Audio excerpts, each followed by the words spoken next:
We have Jeremy Kelstrom here with us today. He is the founder and CEO of Alaris.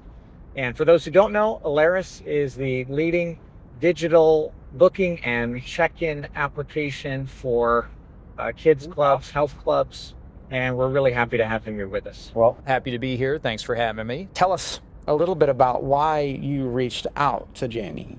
We were both part of the Founders Network, which is a community of tech founders helping each other out. And I had seen various posts from him, seemed to be a thoughtful person.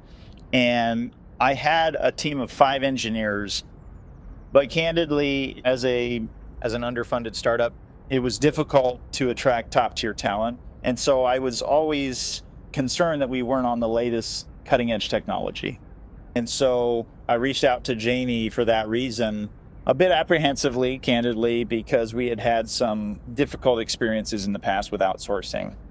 We first partnered with a group, was what they would call near sourcing. So there was certainly a language barrier that was a bit of a challenge, but there really wasn't this ownership of the product. And it's really difficult to communicate what you want to an engineer unless you're explicit, like over the top explicit.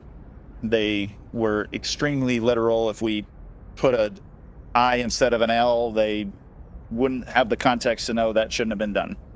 And so we ended up with a whole bunch of money spent for a product that we ended up throwing in the trash. Yeah, those are all legitimate fears. So, at what point in the relationship with the Smythe Group did you realize that you had little to fear and that this was actually working out well for you? When we first kicked off the meeting, you all brought in both the designer and an engineer and made the statement that, hey, we really need to commit to design-led software development.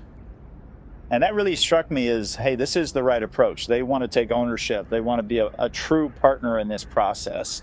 Of course, then I think probably a few months in, and when we saw the product that was produced, then we said, yes, this is absolutely working. We're glad that's been your experience. Yeah. As you look back, what is it that you're most proud of that together we've been able to accomplish?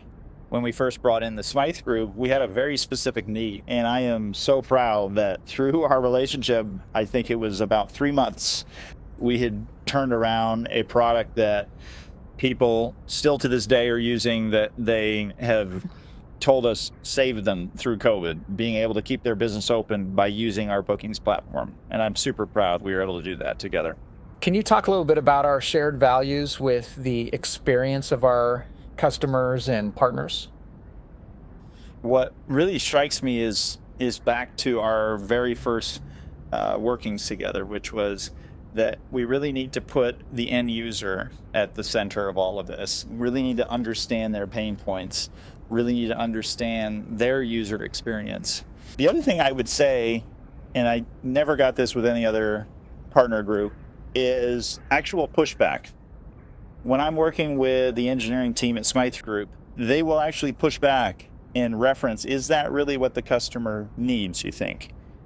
And that really speaks to that shared value of, instead of just being an order taker situation, they're really thinking of this as a true partnership, which is an incredible thing to have as a partner. Congratulations on the success that you've enjoyed, and thank you so much for taking the time to talk with us. It's my pleasure.